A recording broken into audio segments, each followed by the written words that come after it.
Radio Bulan Dua Vata, Mekauti Kenda Vata Mai San Francisco ki Burubura,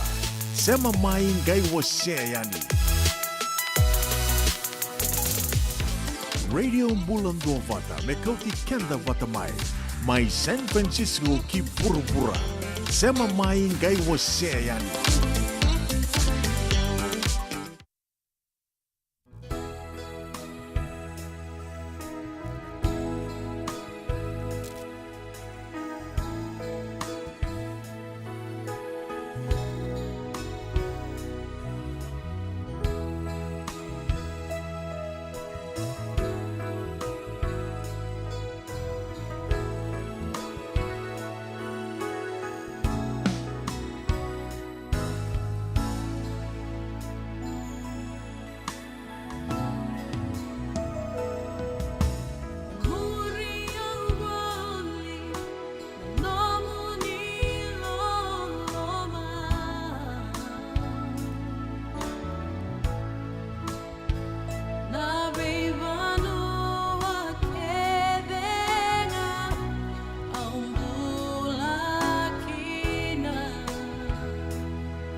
Radio Bulan Dua Vata Mekauti Kenda Vata Mai Mai San Francisco ki Burubura Sema Mai Ngai Waseayani.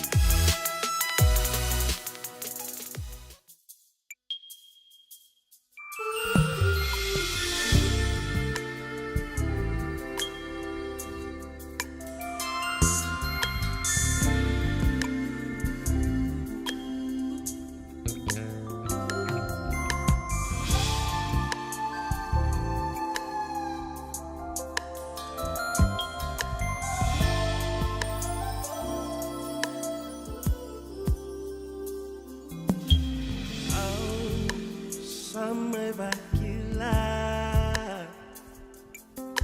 sana bakarau mo main beauty tawa sesa boleh kamai narusana baby tu narusana gamai baby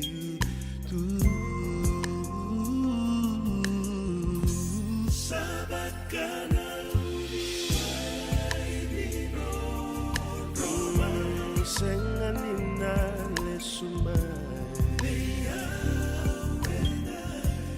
au kilani saladina rai saladina senania bantana samai mobi au queremo kusamai lesu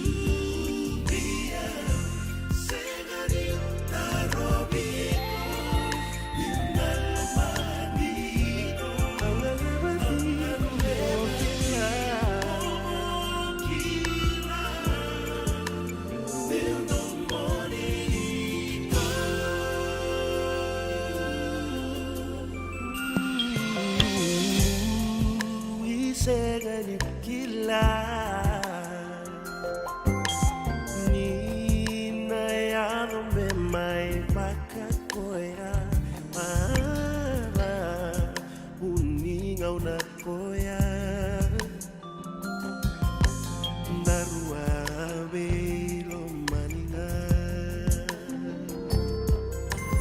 Narua mbau ndau belo maninga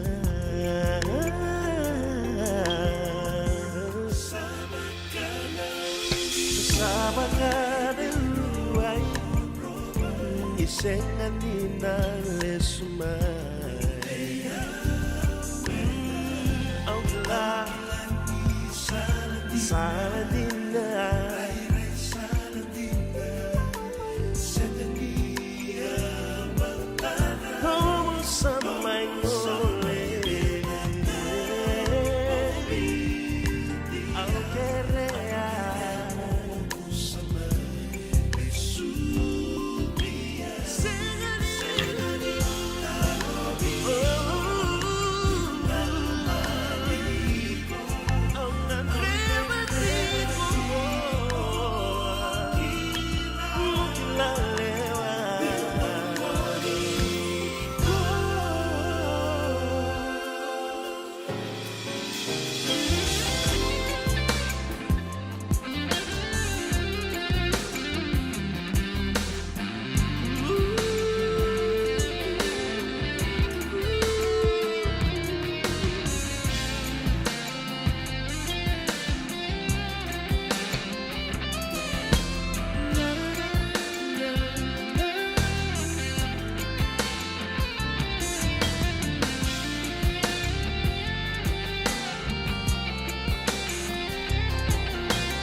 na radio bulan do vata vakambula tikani vekamni and vipa no so ni sama tikumekina ni woso tia venrongato ka pakalele nandomo.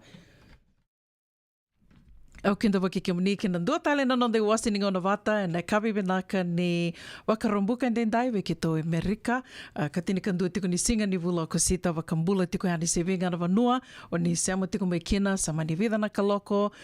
singa dava ndu indi tiko na singa i nda wakabini benaka tiko ni soli tiko ni dengu ni mbula karao ni nda mai veto mani tali tiko yani kina na ndua tale na nonde wasi ni ngona vata na kawi ni wakarombuka ndendai wakarowa tiko bekimdo mai nonda ndo singa kata lau tiko ngori ndombula vinaka maindele nambua vakanuni vinaka tiko yani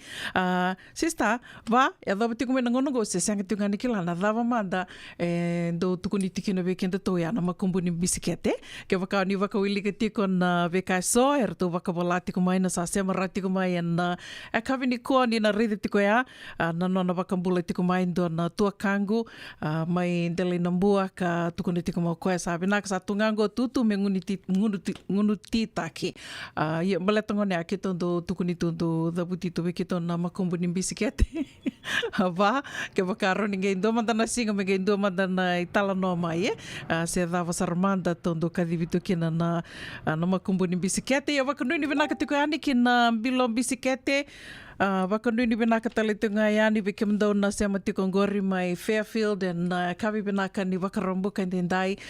levo sarna kai na mai vital no takitiko na nonde wasiningo na vata na kavi ni kua na vana kaloko ero na mai bulangi ndo kai tiko ni kina randine vakatawa mele randronro ke tali bomen na ro leo tiko ni komiti karto didi vakatiko na sasanga ni kani bebuke mai na Montgomery na valni loto mai Montgomery ya na vana kaloko na sasango ya se na charity event ya na geba kai tiko na madha o katumai ka ketona mai beital no tiko ni kina na vana kaloko lima na kaloko sare tiko ni mani sama tiko nga mai ke rona mai beital no tiko ni kina ke maramanita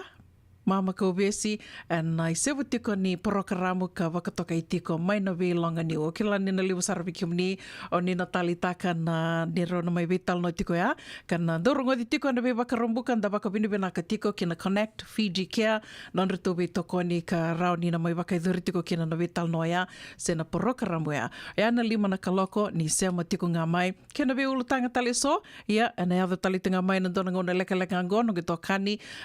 tupe na mai beto mani tiko yani na vengaravi na kavi vinaka ni vakarombuka ndendai sasi vitangona tolo na tini ka ono na miniti wakanuni vinaka ni na ilutu tiko ni tavi dhavanga ngaravi tiko na singa levu ni kua ya kavi ni kua mataka ni kua sembongi levu ni kua Vekiamdo mai Engilandi wakanuni vinaka tiko yani ni na ilutu tiko ni tavi kia nga ngaravi tiko na singa ni kua na vi sere kia de sare wakatangi tiko yani membale tiko mani we wakambula tiko na nonda sere katarabongo we nina mokali ni bole vinaka nina bole vinaka pasipa nene levu bole vinaka maramanita lesi watu waliwali wakanuni vinaka tiko yani vekiamdo mai Sacramento ni taka ni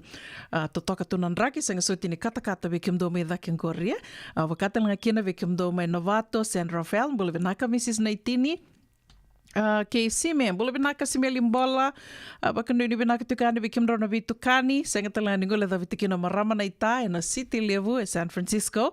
bole vinaka D Lady D bole vinaka meroni singa ni soko isa vinaka vakalevu na sema tiko mai vanuni vinaka tiani vikimdo na moni madha vinaka ngo bakatala kina ve Mels bakanuni vinaka tukani Mels and bengarabi na singa levu ni kua sengatala ningola da vitikina sista vase madha setareki dombula vinaka wakanuni vinaka tukani na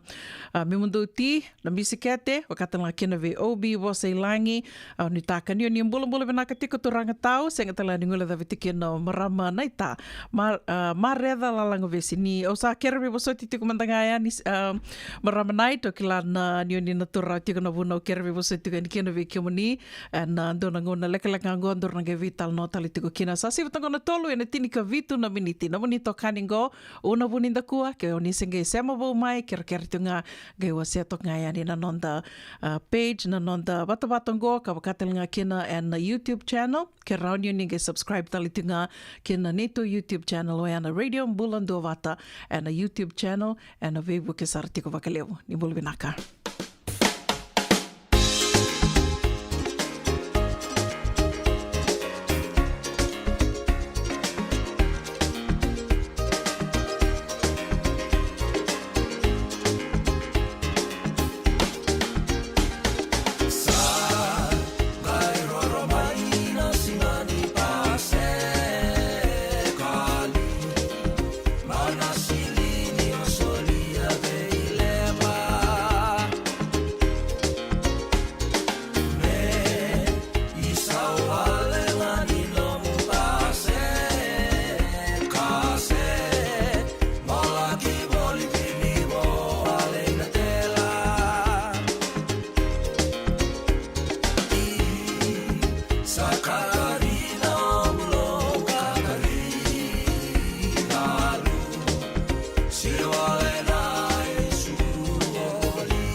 ena muna ngau na levo ni nondo so enda sa senga sarangan nikla na da bumenda vaka talau taka buka singi levo taka siapa kaya kapitak ne ka kuni lo malenga sa tiupin tono munua e rauni buka dingo ikimuni waya na JJ's Food Shack Santa Rosa, California na vei matangali kaka na tigina me baka na karitoa waraisi na lobo palusami na buwaka na kaiwa soso na dalo na toa na kokonda bainga ni kena gamure na kaka na buwa malangin me baka na steak gai baka loka tabi oka kena coleslaw surua chutney kailangan ko na kena pie ng bani kay na manray oya na JJ's Food Shack Santa Rosa, California. E raw sarangan no direct message virtual giring akin na bitu sa iba bitu tolo dio tolo duon limono se o nga wali sarangan lito miko may nanomota e na dio mali Billy Street oya e Santa Rosa, California. E raw talang ani rito ulit dilibot kayo na nagkemo katalawa sing lebo sa mga kabi ya may Santa Rosa, Kinavato. JJ's Food Shack, Santa Rosa, California. Nagamo sa ramad ang magulikin ng doon ng life insurance policy may Lincoln Heritage. Sigang ayaw sa nagkakil nito ta, nagkakil kabito ni Akostita na 2022 o sangir ta kasarabiri ni tauna. Nagkabi nga ya, kinamagal siya nga ya, sala ko man check. E sengat tali ni pera, sengat sarangan ni pera palilay. In time sarangan may. So, nagkali wala ka tala tunda wala ka. Kuwertong ko. Kau saya lo bengo kamu bilang tak, nak kampanye bilang kang gua na heritage link, ni, mau lebih nak sarang saya kata lintu nak kaya, kata tutu nak kena, bahkan nak kena pepo bog itu tak, kami suami, nak kira kena timber kita tak, istri tu bikin dari labu lewaya, minta samu kena kisi, mana marong kena ngona, mau curi paling bula, kaki baik kamu tak kau dua nain suami. Baya sarangan apa pun, the Lincoln Heritage Life Insurance dondonga. E sa mo na claim na lo manirusang bulu ka banewa. Kaya sa ruwa na ba kiyo tinapulsing gaya na lenga, di ko na beba sa oray. Dawi mati sa siyanga. Raw sar na bagaleo fo mo na telefoni. Text mai kila mas saiwa walu bandua tolu 85 e na kena itutu kumatalilay. Nungu chisu nungu banua. Dorongo na vima maniono kinavitu e na kawni bugululu be kemadawa California. Vei mamani ruane kavi kina tolu and a single level ni lotilevu vei kemando eviti e warotaka na New Methodist Christian Fellowship USA rogode na Radio Bulando Vata San Francisco me kauti kenda vatamai. Ana radio bulan dua bata sa sivitang ko na tolu na rosa ka bulu kavana miniti ni bulan vinakatali na sangai sema mai kina do tali na nonde wasi ni ngono bata na kavini kuwa bia bakambula tiko ani na ser kataravang gobe chochiana vosa vere ni bula vinaka chochiana bula vinaka Mr. Naitini vakatal nga kina ve Mrs. Naitini ke kemundo ke desara na JJ's Food Shack vinaka vakalevu na veto ko ni tiko mai kina nonda vata ko na radio bulan dua bata ve bakambula tali tinga kina ve Steve Murphy na Turanga tau baka nuni vinaka tukani baka mbula tali tunga koe wana non marama tau di Lady D baka nuni vinaka tukani vi kimrona mata vi okani senga talani ngole da vitikina Mrs. Mary Kumbuambola ni mbula vinaka marama night mareta kalundau vinaka na sema tiku mene ka vinikua ka oboya baka mbula tali tunga yani vi mbola Sarawanga ni mbula vinaka takaya olambati vinaka na sema tiku mai ene ka vinikua senga talani ngole da vitiko na sere katarabango o Nina Mokali. Vinaka vakalevu Nina na sema tiku mai singatoka ke kemdo ke desara na musun dobu tiko ngori mai singatoka. Dombolo vinaka.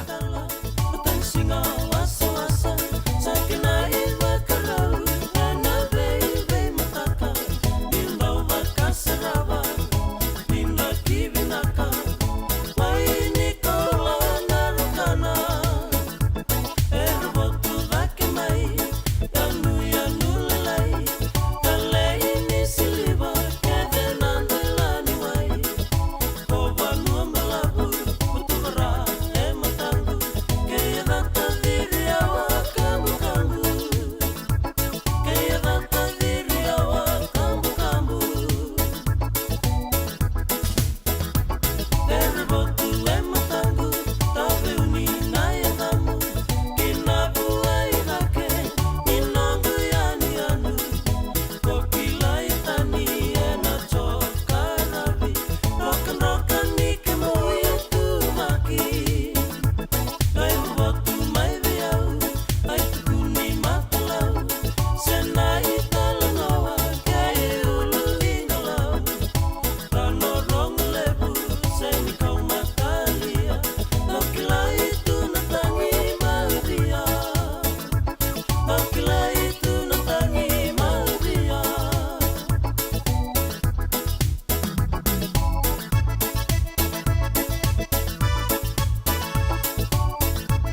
Dombulan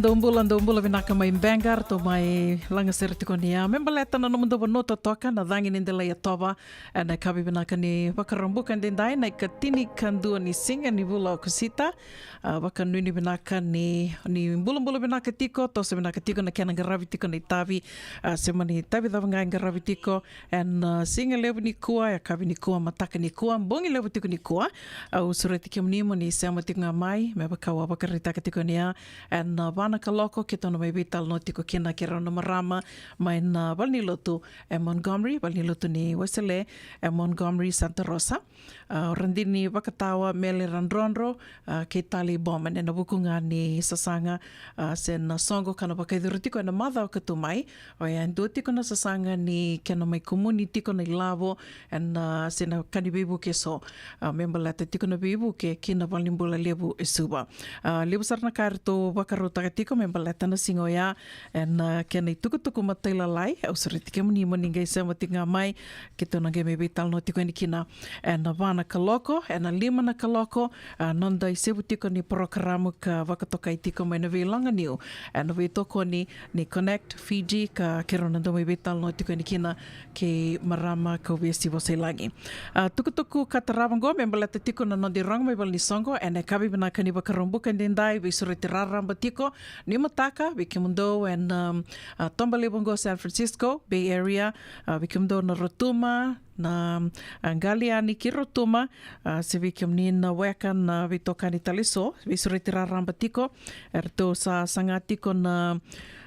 songo ni Rotumans in America me sa mai teko buta ki teko ngo na sasanga ni komuni lava member leta teko na Rotuma Day na singa ki Rotuma and mbaki mayongo Ronondolu ruasanga bulu kaba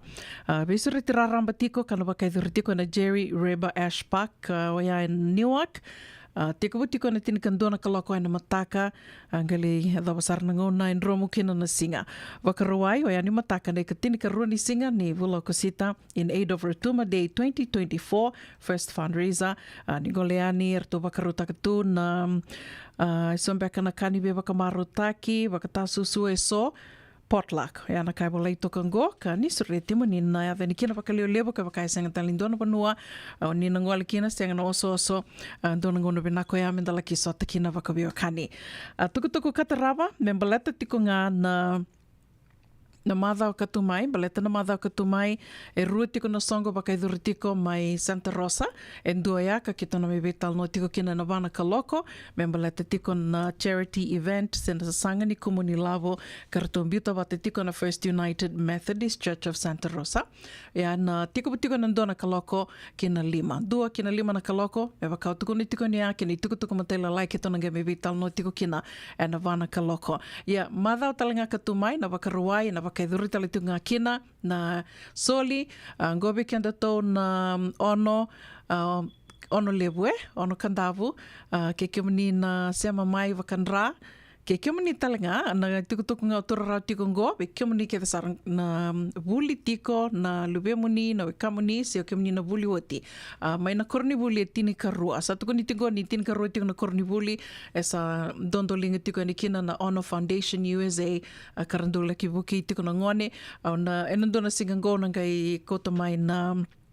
yadhe ni kornibuli keve na mbaki saoti a tini kandua tiko na kornibuli ya ongi turara toka na lamuni bida na singa saoti ni sa tini karua keve tiko na wili ni kornibuli ka bebo ke tiko kina na Honor Foundation gona mainly primary schools buke tiko na ngwani rando baka yaya taki tiko ni berni tiko buna buli and ngona ni sireki o tina sireki mi tiko tala buli rando baka yaya taki keve tiko na ngone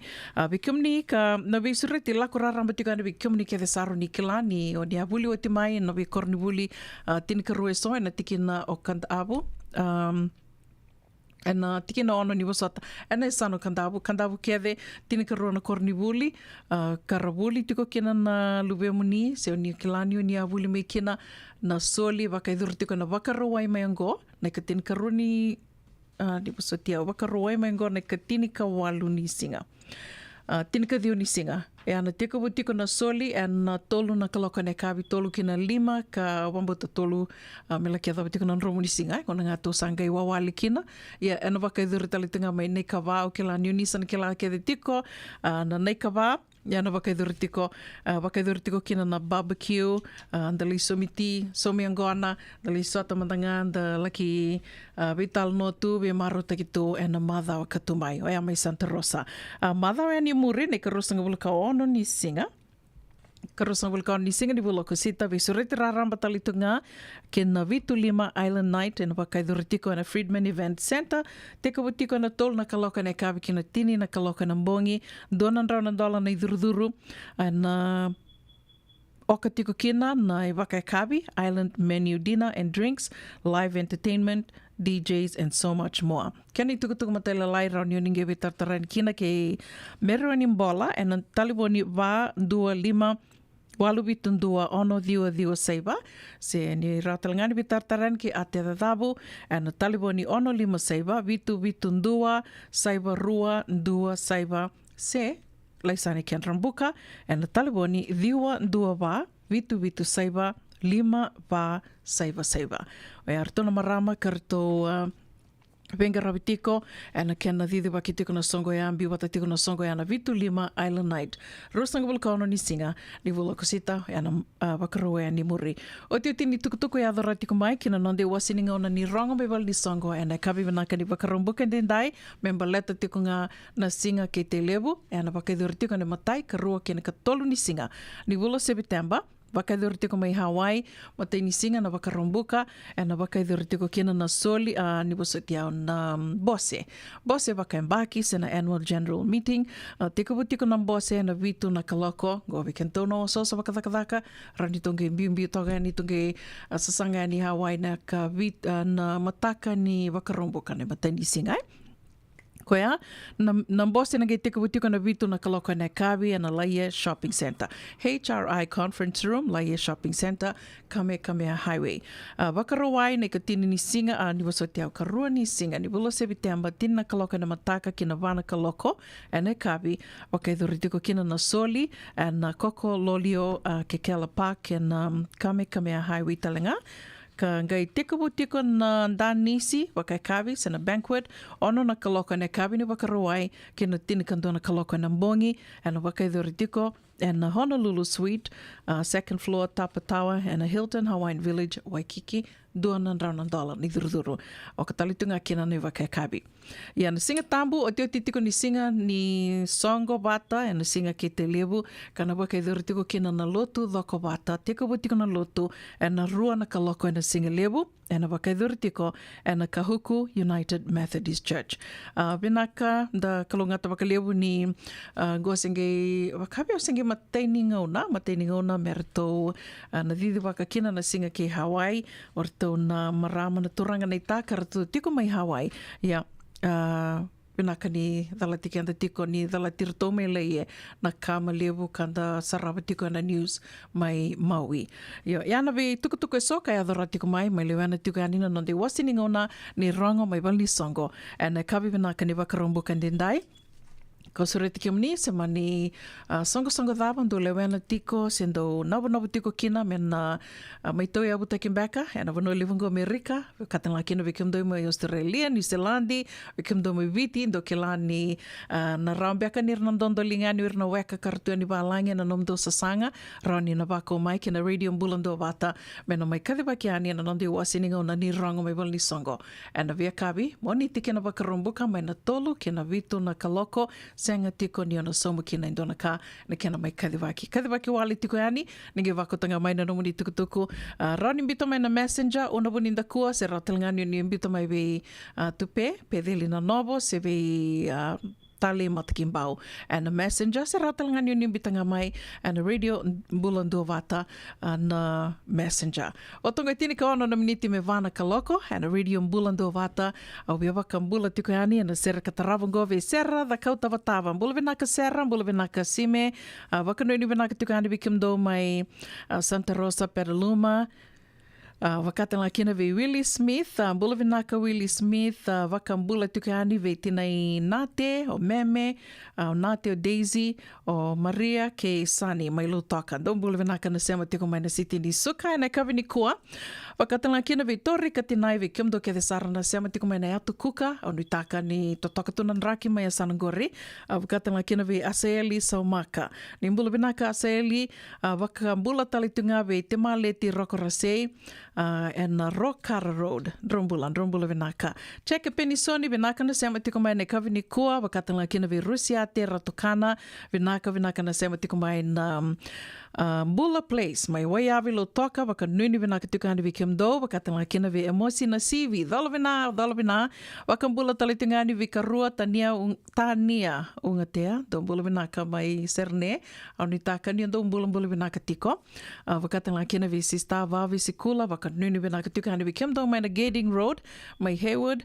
sengatala ni ngula da vitikino Mareta, Kalundau, vinaka na sema tiko mai Walnut Creek, and kavi ni kua, wakambula talitungani ni ve dhaka mbiu mai wai ni bula vinaka tukai Benji, waka nuni vinaka tukani vi kiomnia na kavi ni kua, sengatala ni ngula da vitikino Chochiana Batia Nitu Wasavere ni bula vinaka sa ndonu au nangaireda na nomoni tukutuku, wakambula talitungani vi kiomni ke the sara na Wuliwati, mai na Ratu Salala Sukuna Memorial School, o ni sema tiko mai na kawini kua, o ni Vili Niu tiko na vi longa niu ke the sara. So re tiko mni, na nama ki tiko mai na rongo mai na nonda, mai na vi longa niu, toia mai seputa ki tiko na nonda porokaramu ya na kawini kua, na lima na kaloko, ni sema tiko ngā mai ke wakai senge mateni ngona, nomoni sema tiko mai ki na radio mbulando vata, ninge wase tokani. Ndunga na like, ndunga na share. Nimbula vinaka.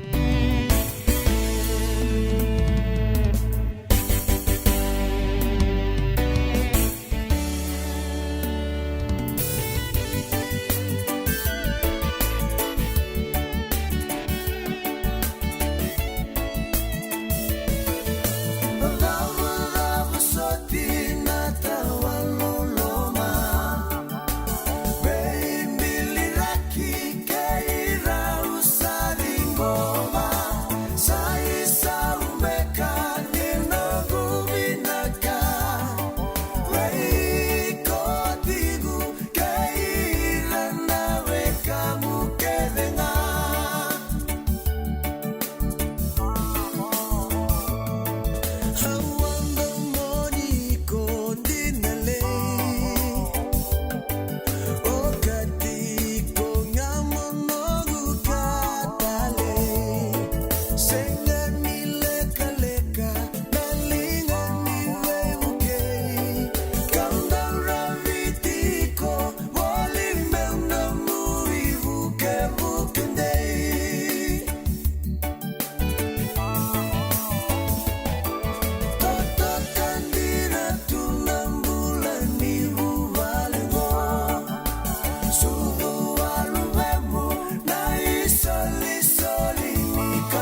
na dhavu ikalawa kei Mrs. Titilea na itingi.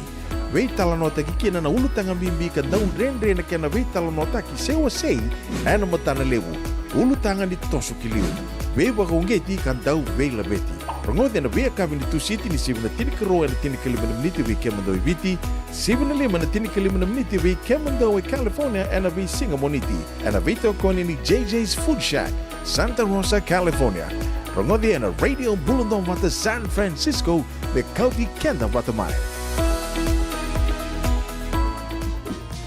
E dona mate kuniti wale bo bekenda mana wasa Pasifika na hepatitis B. E kunei ni ndua mana beya tini corona leni bunua mana wasa Pasifika America ni tobi reti kuna mate ngona hepatitis B. Ongo libu dhake na kenara ni betobi se na tobi kuna mate ni nada se liver cancer. And then remendo kila ke sa tebi kwentiko. Me bakani se musoti ni kene bakata kila se symptoms bakabo ke sa mbimbi na mate. En bimbi ngona kila mono bakani kebi membaleta na hepatitis B. Peter mai kena telefoni 52 ono vitu wa 51 sesi koba na nonda to website www.sfhepbfree.org. Awa wili kay sotale na itukutuku o lewa sangara kabatarungi reso kau manitaura sara endua na lave ni endua na bagandinti ke kayadana na itukuni ke matabatudo. Era to wabala e sona turanga ke na maramanindere. A kota batakaya na ibugandinindi na iso me toko na nanondo to italano. Nigay nama kamay na toso ningaw na kay City Veni Raturla and a basing of Bukalu ni 7 na ba and a tini na miniti. E viti ni 7 na tini kadua and a tini na miniti. Nama kamay and a Radio Bulando Wata San Francisco. Mikauti kenda watamay. Radio Bulando Wata Mikauti kenda watamay. May San Francisco ki burubura. Sema mai ngai wase yani.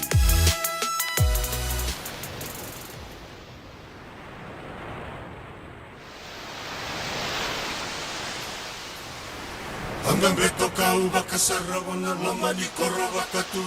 lamani banua ya thaisawana moniro ngota bau bakairo bau bakandanga bau bakairo moniro ngota.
Mai bertona bonga ke waitandra langi oana i tala noa ni nuku bula sama i voto kina goe vana miniti me vana ka loko e na sere kataravongo men da wara kira tau tuk ngā kina mai na Montgomery na wali lotu ni Oisele mai na Montgomery ona beba kambula tuka ni kina ve ke manrao na veitumbuni ve te nani nrao seama tiko mai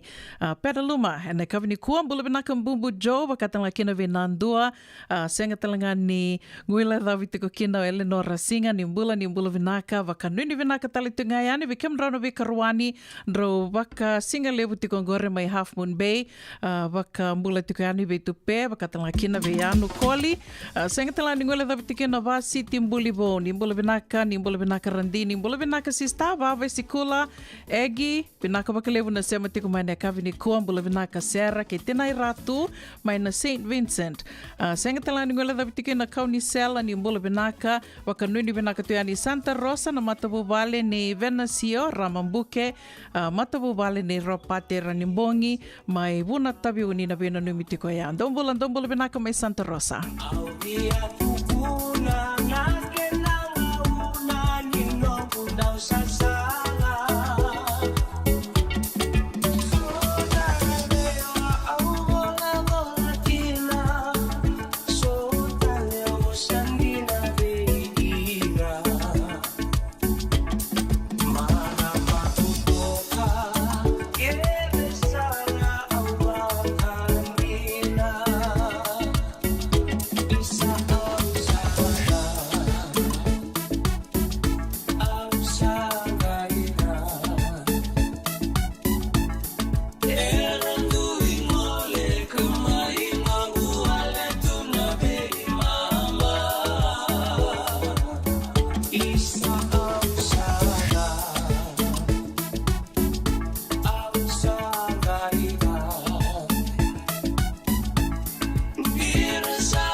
Ana radio mbulan dua bata waka mbula tiku yani veke menina sama tiku mai ana kapi benaka ni wakarom bukan dendai ketini kandu ni singa ni vula kosita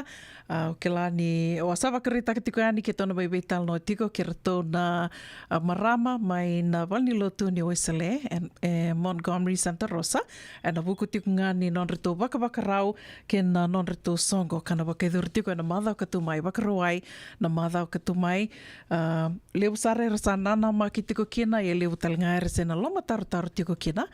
na sasangongo non retu sasanga tiko nga me rauni na bebu ki tiko ndu tiko na kani bebu ke kina wakayaya taki na walimbula lebu mai suva sena CWM Hospital oni sana rei tiko mai gore ni rei di talei dondoru talenga me kito sema tiko mai ki Mrs. Randronro randini wakatao tiko na walilotu na Montgomery Mrs. Meli Randronro ka wakatal nga kina endu talanga ese sasanga tiko mengo ambula bina katali o bambuta ni ndoruara kirto tiko sarani tiko butiko no vital noa ka ukilani rautal nga ni wakamadala te kirto mai na voni komiti sena songo ni marama dong bula binaka Bula vinaka una iyo kita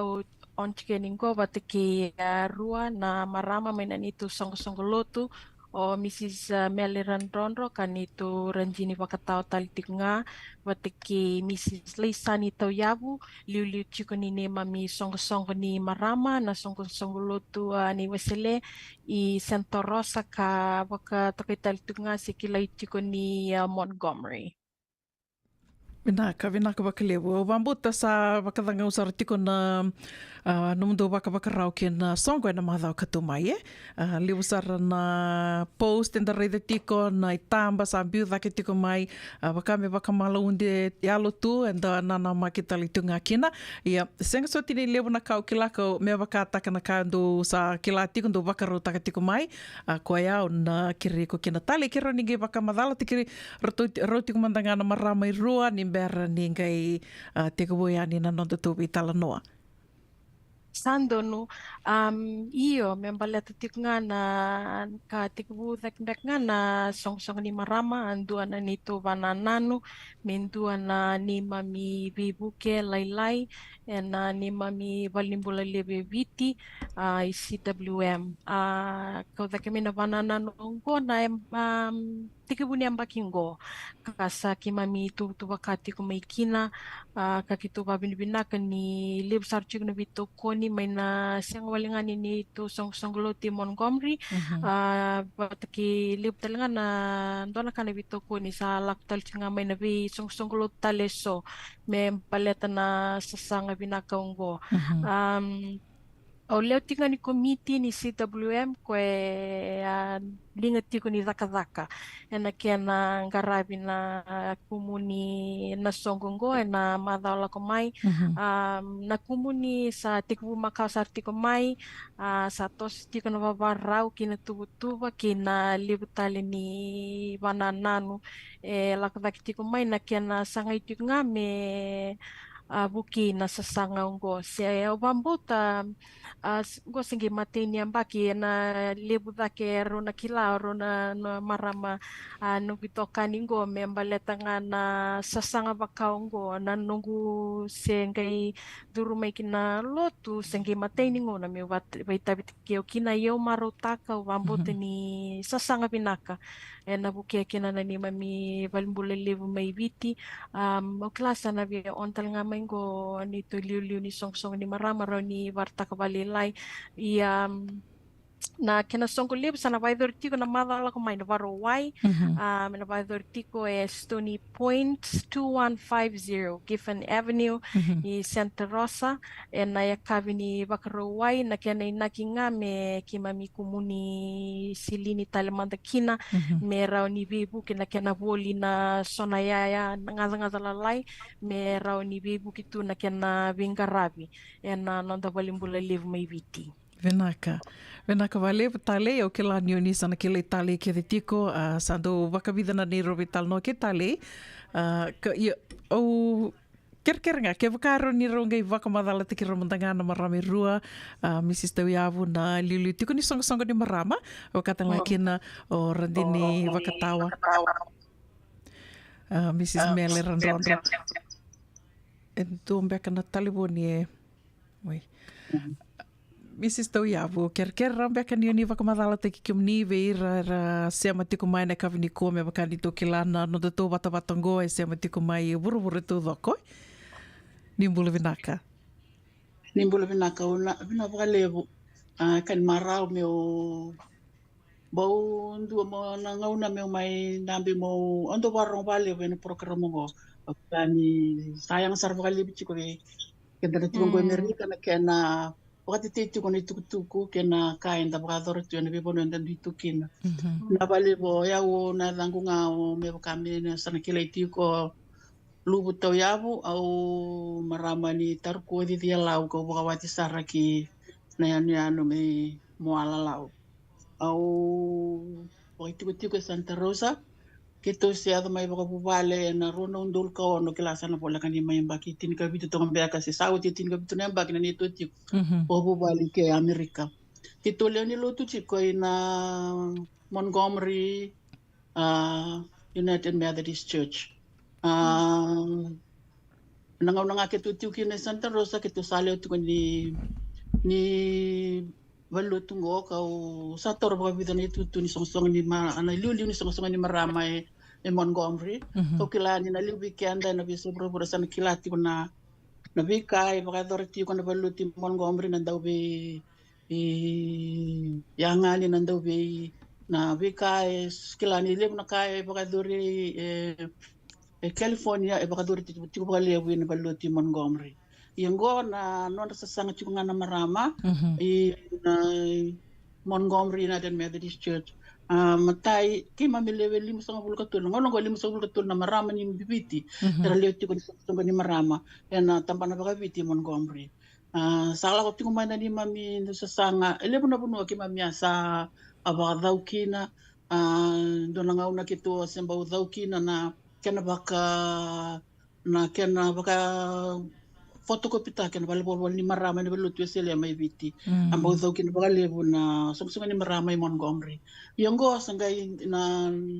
tuba ka ke mami da kapati ko na marama i Montgomery kala ni mami sabi na katin dona kambo bia lebu zake na vivu ke kina ve irana kanta mai viti kala ngana ndre ama ya do bana na matenitura kisah ki mai pakilaya ni Amerika na ndre eso tabi mai viti ya rambau sang to wala kina na marama ya rambau minta tamer rambau dau ke vibu ke be rana ve kanta mai viti pambimbi na walimbula levu na bandua ya randara kina to mati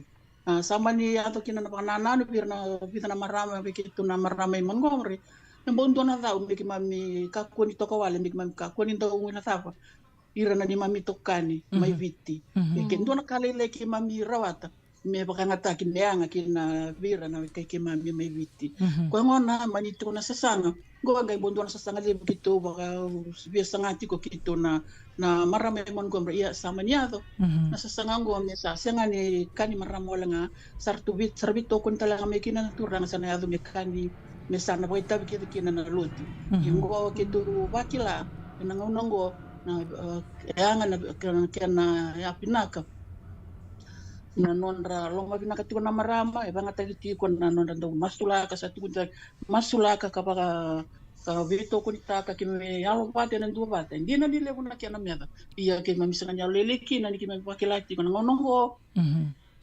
na vito ko ni marama kina may na vi sung lutalia so kito sakila kito bakila na tatiate kito na kito sa anda panda po kito na dova ena singa ena madaw mengo iya staba no itu na marama ke Montgomery baka no kito nitaka ni nanda na may sota ena dua na singa binaka indo talaga na singa binaka na may sota na wikila senga nyo Methodist United Methodist Church nga sa kito nui ni weekend kita na marama ni wiki na ngalala na singa ya enda bakang bauta bata enda may dua bata na singa ya ena dua na singa ena marotaki dua na singa may ukamba very exciting may naraw kina ni dua na sa menda na rawata bata dua na sa sanga yang makilanda sa sanga tiko birana yo kanda may nandaban mo romani ko sanga yang nakabya ba andi taktikin na una o ba binibina ka lebu ni kitumbo may interview talaga may kila ko burubura maka nabika na sa sanga tikin na marama Montgomery na waliw Totoka bako ati kenda sakila ke ditu na ituba kini walnimbula libu mai subai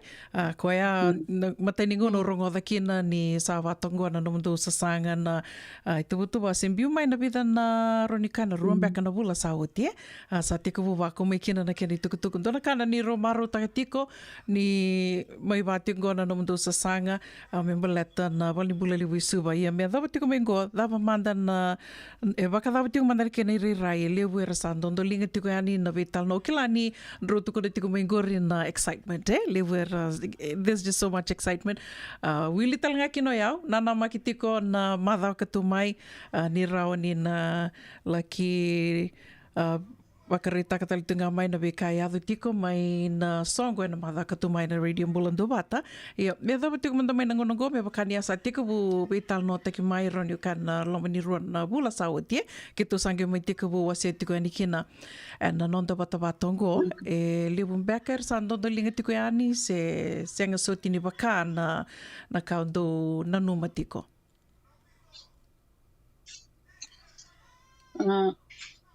Oyo. Iyo, o tali se o kela na gairo ni nasa sanga tali tumbak ngamay. Pinaka una inangonongo kito se elebu naka kito mana kito sa tigo na mandanga pa kito nga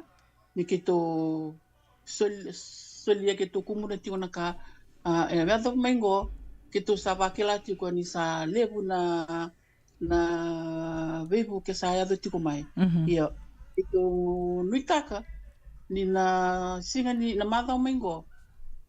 Sana rao ni lebu saran kai yado tiko mai. Sa lebu yado tiko mai wakana era singa ni sulia mai wakilavo soli nga mai na vika ni vingarabi. Iya, na ya ni vingarabi ranu manina le yang ai balimbula. Iya, kitu wan itu nanu matungame kitu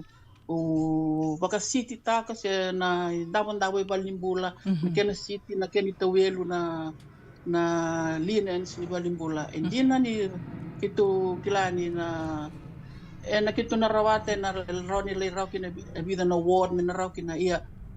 Nangonongo kitu na wakilati ko ni isali biti ko mai na bito ko ni bi matalut taliso na bi song taliso kitu nama ka na madang minggo na target mi kitu sa wanda po chiko kila ngai po sa kina na nito na iliuliu ni project committee kitu na do na kai target tagi chiko me bukani libu na kai na program itiko na ndeta mena na be ora na designers mai biti na floor show na make na daba na baka dur kitu sa wakila tiko nangonongo kitu na rani ado bana ni tu target na madomingo na walibuna ni da buta tingor na target Mrs. Tauyavu na sa tiko ndo na ilavondo na uma ilavondo na numa tiko se na lebumbeka ni city na wanga ni loko se na evada tiko mbeka na numundo target sema soti ni kilani ni lebu na target kitu target kina ya na kitu target mi kitu na singa tahap wai na madang mengo kitu target itu kina tini na ndolu na dola ya mi bakana transportation ni se na kami na baka kina na ya ya na target itu bita chiko na rani chiko mena rusang bul kalima na ndolu na dola kilani claro, sa kung kalimanong dola lawan ni Amerika? Lawan ni Amerika. Na rawan ni nakakina sa na lewu na kay lewu sar na kay raw ni na raw kinay? Lewu sar na kay na raw ni raw kinay hindi na ni kila ni na siya nga suwati ni bitaki biya nga kina balimbula lewu may biti iya endo man nga nakami kitu nakava ni kitu raw ni kitu baka yayata kinendo no ward sendo na tikini ipon na balimbula lewu may biti do man nga tikina lila endo sa limbona tarawa ya sa ando na tosoy ando na tosoy nindo tugunito everything starts with a little step e vada tiku mbeka ngo ke vakasa tiku rango na no mdo itubutuba na tomani tiku ngana sa sanga ngo me beleta na balimbula lewu suba ina ngau nongo kitu siteki buniti ngana marama ya kitu vakilati ko ningo ena ya demindo na kali ebu nirtu sana lele mai na turanga sana ya do me sana walilo tukede me sana takavana na project go ya na initiation na kena ta ka wakasama e baka puna mai na wakasama me na marama ya ke mindong bola takatunga kera koko kana marama ena ya dongina na kaira nakanda sa sangataka iya tali na wakasamataka na vida na bongi sawa tikito atiko ni Santa Rosa ngai la ko talitinga wa talitinga na vitala noa ni ka kede na liu na sa sanga vango enda to ya butaka mai na marama na kena wakasamataki na kena mai to ya butaki o tia sangai rando veto mani mai na turanga na kena didi baki na kena mai garra vitali na vitiki na tali so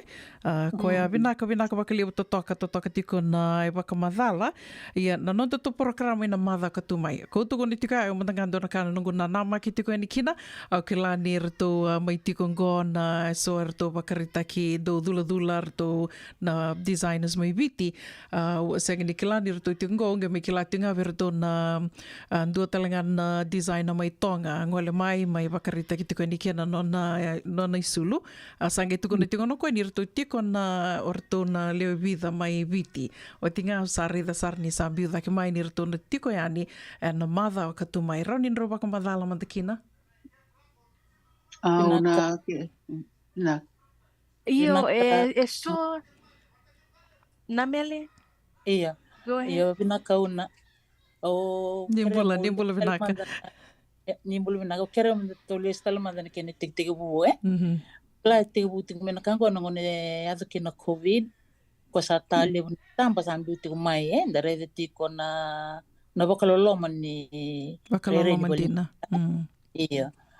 Iyo ni bakani kenda na maramatina. Sando na kana kena kota na londa. Na uno sarale santa ato kina. Iyo asa mai 2001 baksawo ti sala ko tina kena vital no ani tu no tu no kawai ke mami bisa kitiko me ngai bakingo misana kerena lotu misando na kamera ko ken sama itu kinongo evna kan ngai aban ngai ko za ken ngoni botu bulobo na kerker me na susang ni marama me bakaka ken liu sabo kan donui sa tamai mata tu tikwen iyo ngai tikubu ni Atawalay ti ko na bitar tare biti do bakay rendre to ko balilay ya bakay kay Amerika ni da giringa sa umay Dina. Bakay rendre to na do bitar tar wat may bitia ni sa raw ni bitar tar santa ba mi binaka ni sa kaya do sa remesa ayo sangay do na Ndo kerobikila usanga kireme vitartar kina minsta turang minsta misa tendre tigo na vitartara iyo uja sa babina kani misa ngai posa mai na permanent secretary o Mr. Fong o kwendo la bana katu bana na vika virtu na bakalisilesi rake o na Sandra o Jeremiah Mataika Orto vivo ke bakalebu na kena orto satu bana mai na kanga kito abeke lati ko ani na va pa na kena lako na va me kito bakarot bafaka ba meroni na ka the procedures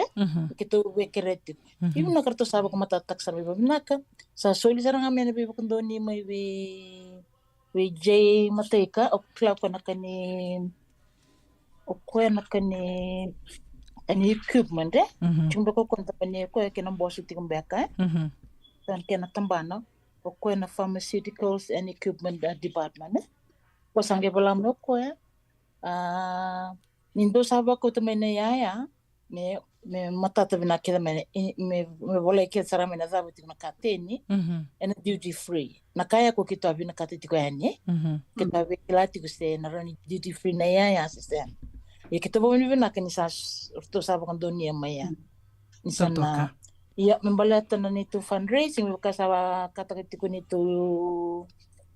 liu. Itinundo lum kito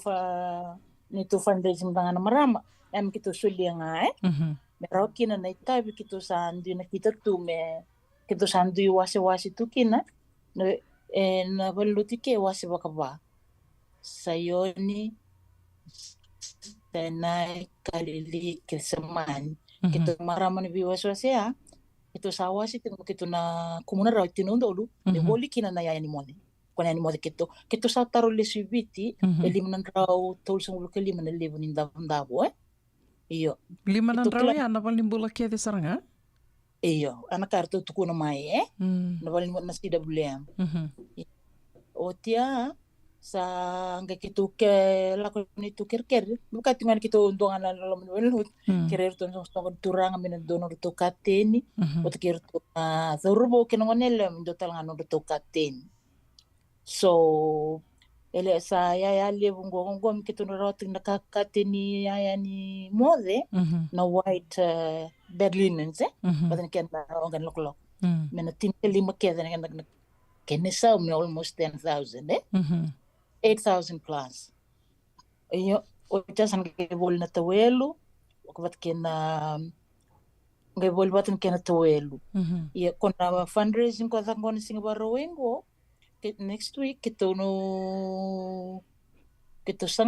tabole kito kumuna talikina na the 10,000, mena boli kina na wheelchairs, na walkers, kasona kaliba, batin kena bondo.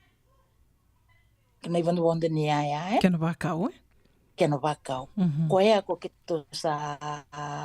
nito budget yung nito fundraising yung 25,000 and nito expense nga is more or less on par with that ro vi beto to watanga buto kina ilavo ko kito sana numuchu kito na rawata isando na kana vivu ke sala ko mai mi bukana workers kona balne dona bali tingo misen Rafael quando solia free na kai kitundo to kitundo la kina vivu ke lulu sono bu ke lulu do sol mi kito no workers na ke no wheelchair ngai sang sutarni lewu kia wata ke irto na lelo tu ke sando na kana korto na sakake balimbula no West County na balimbula ke orto sa Sulema katini lebu na katini ya na syringes na kena idula na via ya sola laibaya ko kila kito it's not in our budget kito na lianga bakalibu ya lebu kito bomde bina kito kina na vika sama erotiko kito sabanu nutiko ina tos bina kana vika nakana volume na maga mengo na baka katalan ka ito nito maramliliw na baka binibina ka lew we irto na tamban nimbula nikito sabi bulbulay sa mata tamaya oyo wange wala ni viti na Aprili awali sang sarindinde angge lela ka balimbula awangge kita baka raw ni molireda mandanga na balimbula tama sandinde usin reida kana buni bola ni lukena sendra sanga kote balimbula iyo o na nungu reida o samo sindina iya iyo sababu ni bina kana bisau menangona ko na tamo ko kumareda ngoni covid medo menangono ko tamak timaki norn levi buke balimbula ni sa samaki don itabi livre da kapsa saban balimbula dina ni saka saban lo balimbula da va ni vina ke tukina na vika livre ba dorne na lewi bitina sa samaki o sa kirla ko kirle reida o sa sini tambakarao na lo ni ward o okay tarasra ni longue watambui se sandrin abiki mni tambaka mai sengani ra ni bitamba ni sarida na nandavunda ni sa there's no privacy sa privacy kiana nalachilati sa senga nalati sa senga baka don sono rumia sa baka rebidu rumah ngana marama turanga sarantawo tubaya osin kala batum bakarabisu kaya ni sada but I saw that already ni sara icha sa ni langama mo barita nga baturton lin lutu babalangi kerto bere de ti kona na itamba ni balimbula ban na kin betale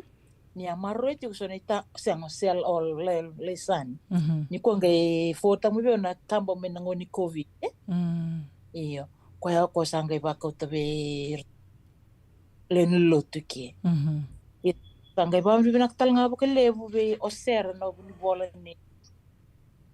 Luke na Sandra wata ki Colin Wilson ko na chief nurse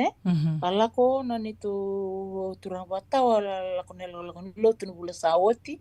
roman le sota sar leka ti ko ni leka tun to lako le role sota o nito bukataw le patarong tali sota na kalalay ye nakin yang alalo Colin roman le basing le rubital no kin valelay roman bi nakitingan na bito koni na bebuke me baka kin virto na korto na may baitabi na fundraising event na singwaraway kito sin so mirto na ker saranga na lonrto na numan bono may biti orto selikin orto ngona boto epeli o new o kuiviti bat ke neuro oro ala ke Utah and then ka may Utah ndo les may rusa may rongodan kango rusa may romendo bata may romo bito kon santa ba ni binakitingan nda kalona di na to ko works in mysterious ways. Nalinglo lang mas hawando ni leka-leka. Merto la kumayor to na big designers from Fiji. Mausio e kotol tinga men no na ya. Wat kindo nang leni biti tiku ike tiku may Sacramento. Ako sita boutique. Ko talangan pe waitabi. Ko kito sa the wuti tinga kina waka binibina kaleo. Ena loma kena ena kondolinga tiku mai me na ya na songon mada main go men do na songo binaka. Binaka. Totoka wakawati. Ko ngā anda sana nā maki te kina, ke au mambota ke wakaironi na ngai mbiuta le toka mai so na no mundu i tāmba me ngai mai mbiuta ka na Radio Mbulando wata me roni na rana reitha tiko na seama mai baleta ni ngoe sanga ni wakatamba kindua wale ngā na nondra rawa ni ndondolinga mai se na kani kerbe buke weekend to Amerika se weekend to ngai California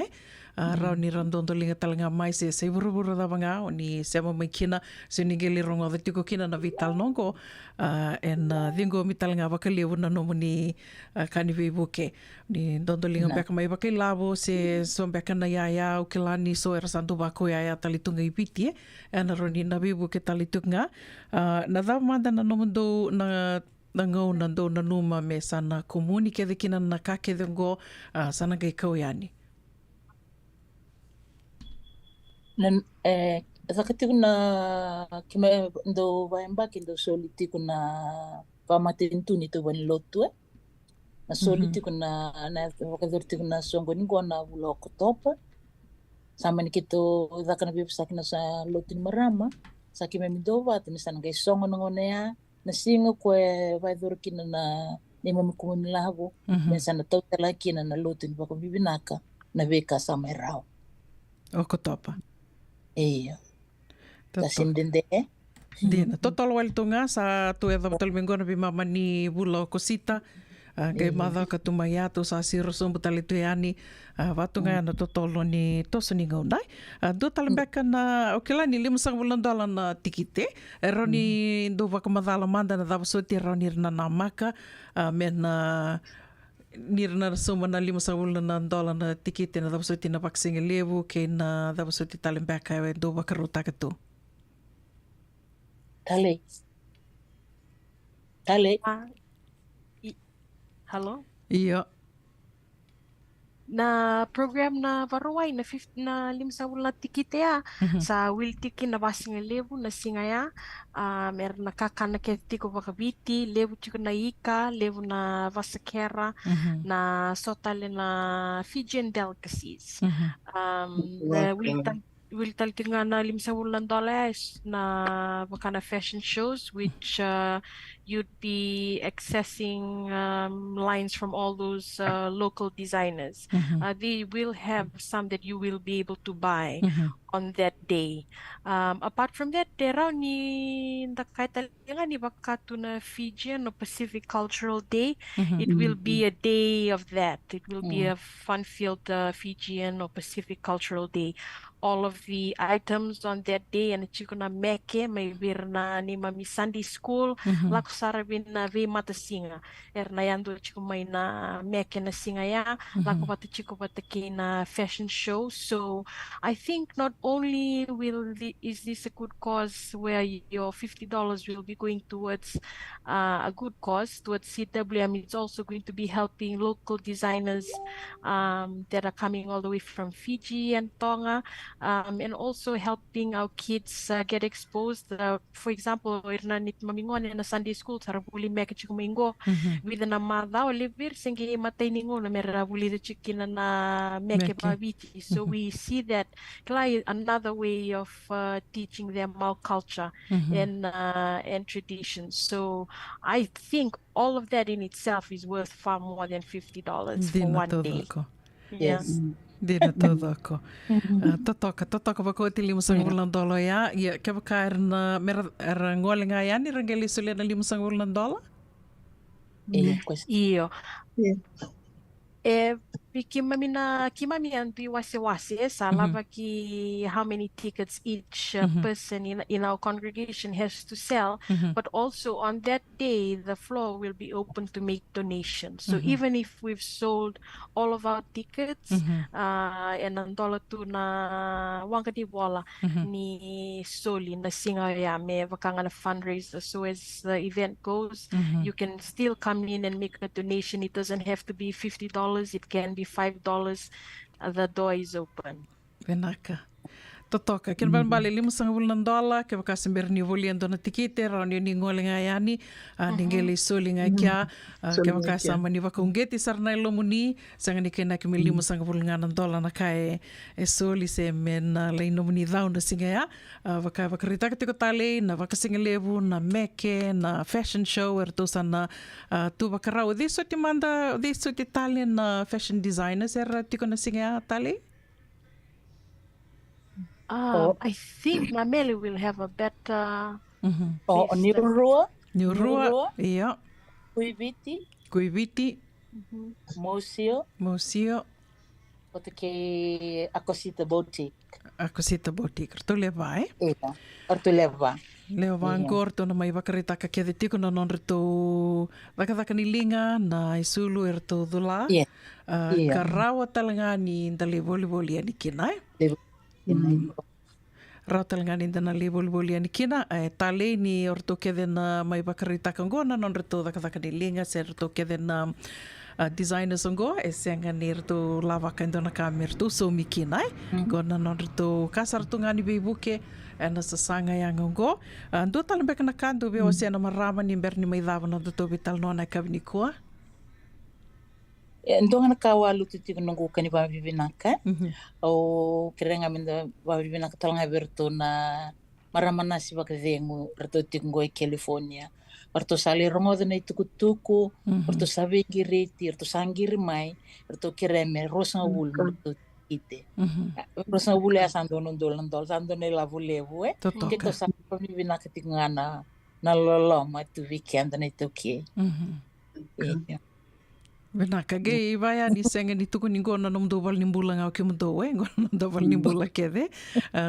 ni sandu vi wali te gitu na ndo la kona val ni mbula mai viti sa tuku tenga val ni mati sa senga ni val ni mbula baleta na ke ni tu vaki koya visure te tali tunga ni go na radio mbula do vata vi kemni kede sarna se mati ko mai rongo te ko na vital no mendangole ani tali viturlinga takavata dali Dau se mani wakadava na kena levu na kena lilai ni ka indaro ni indali ndondo linga kinai. Everything counts. Wambuta sa mai roti kenta tumbeke ana vital no ke baka indo tale na ka tiko roni ndonga i sulia mai mena mai kadi baki tiko ani na madha ngo se botali tungo indo na madha wa ngo na bakaroa i mai ngo tiko tiko na ndo na kaloko na singi levu kena lima na kaloko ana kavi. Any last words do talembeka na itukutuku? We wa kung getting back a ira kar ngai sama tiko mai na kavini kua. Pinaka vitoran ko ngonong ko mo bini pinawali ko bi kemdo una na no mundo mai I kampuraka na itukutuku na isasanga malumalo mo ka sasanga to kina na maramay Montgomery. Pinawali ko na no mundo kawita ka tiko na bikami na rawan inda sasanga taka na tui na panuali po membawi ang atu yan ibira na kakanta may biti. Wabi na pinakatalabali bikim gikan ni kawarong may wabi na pinakatalabali po ni na sota ni ko ni nasangan ni to kawalikina anda na sota na mata may go na maraw ni do na singa medalay maraw takin ito biya nanu kito biya nanu mani singa ya may pakatu ando na nanda singa ni bayan na singa ni Bibikani, singa ni bibi maraw taki. Sota baka bibikani? Iya, sota baka bibikani. Dalay sota baka bibikani po kaya ang bibikani po kaya ang. Anda maraw taka pataki na kanduan na sasanga yang mena yang kinabira na kanta may biti. Nawali ko sa kilanya ko nga una, bibongeti, bisureti tu yan na waraway ni mandaw mingo. Nawali. Naka wakalebu, anda may bakarong itingo verto na Songo-songo ni marama rtona vili utakitiko ni songo-songo ni marama ina wali loto ni Wesley United Methodist Church in the Montgomery mai Santa Rosa o kila ni sana dorongo tu tumbe akabakalivu na Montgomery na wali loto mai Montgomery arto mai dhau tiko ni ngona marama binaka bakalivu kimdona marama na mdo bangalala te kimdo mai ane kavini kuwa binaka Gai mai ndua tali tikum beka na ni tona vitala noa na ndua ngona leka ngosi na ndua na singa ngoa ni bera na singa ni songo na madha o katumai ni samai watongo itini ka vitu na miniti me 5 na kaloko Radio Mbulando Vata na bonito kanigo una buninda kua ni Mbula Vinaka.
It's your boy KK, you on the mic. Spreading the love, the and style. Let me see your Mbula smile.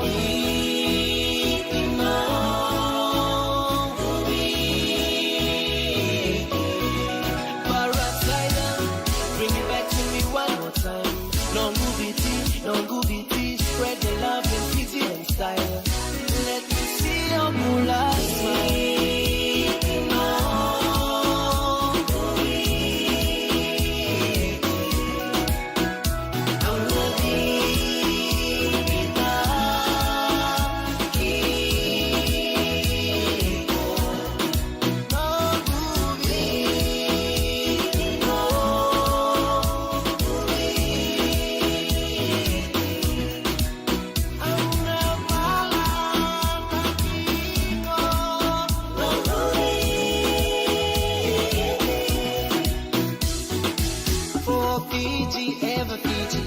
Fight on, I will conquer. May our islands rise and prosper. With heaven and road to the Bring it back one more time. It's your boy KK, you on the mic. Spreading the love, the and style. Let me see your Mbula smile.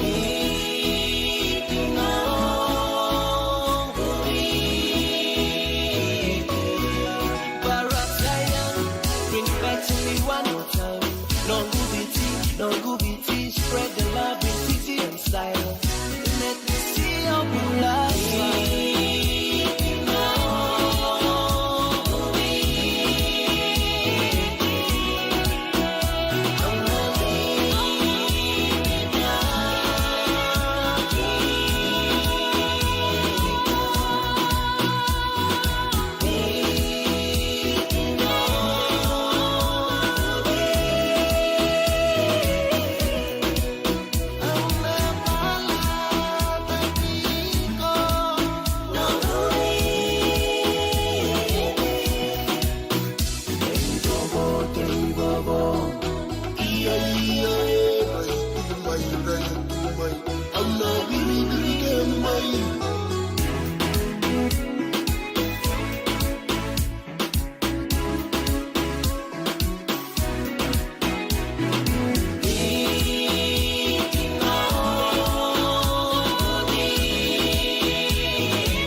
Ana radio bulan dua vata na itavi se roea sama e voto kina goe vitu no miniti me 5 na kaloko.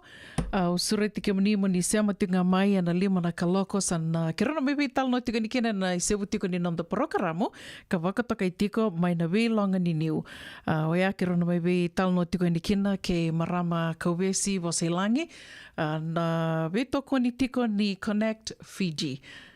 Connect Fiji kea.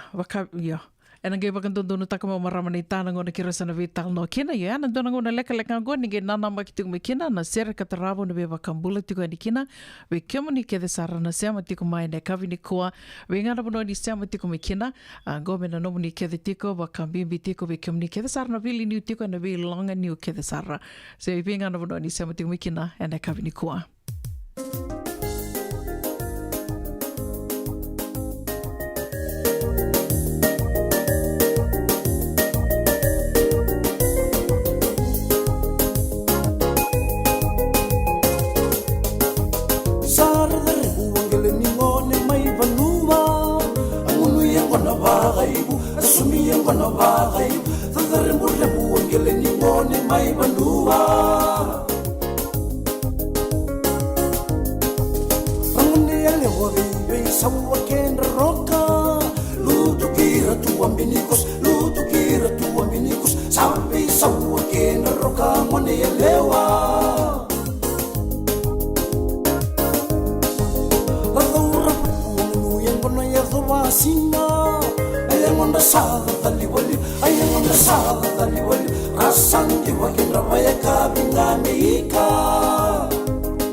Mai lewu tiko ana no tō wakawhensi na na marama tauhu. And the radio mbula do wata samai limandonu na kaloko. Me wakaua wakaritaka tiko ni ani kua nai teka wu tiko se nai sewa tiko. Ne nanda porokaramu ka wakatokai tiko mai na welanga ni niu. Kero na mai wetal no tiko ni kena ke marama kauvesi wasailangi. Vetoko ni tiko ana nanda I wasiningo na watongo na na Connect Fiji. Connect Fiji, ni wasotiao ke wakau se vele dha ki toko pakalilai. Sanga tiko miu moni reithi marama nei tāta litu ngā mai and e kawi ni kua. Ni mbula venaka nei tā? Ni mbula venaka una, venaka wale una nomini vesoriti mena program venaka ngo. Radio mbula ndo wata. Venaka. Dona kana nungu maru taka tiko na ni rona bebetal no ni kua, balet ni kirokila na ulutanga ngo se na program go na bebetal no taka tiko kina na ulutanga kau kila ni roni kaya mama ni kubuti kenda kede na butuki me rika mai enda mai tika bu ena longa ni niungo. Rambeka ni berni tika bu nondoro bebetal no na kavini kua, o kireka bukai rao ni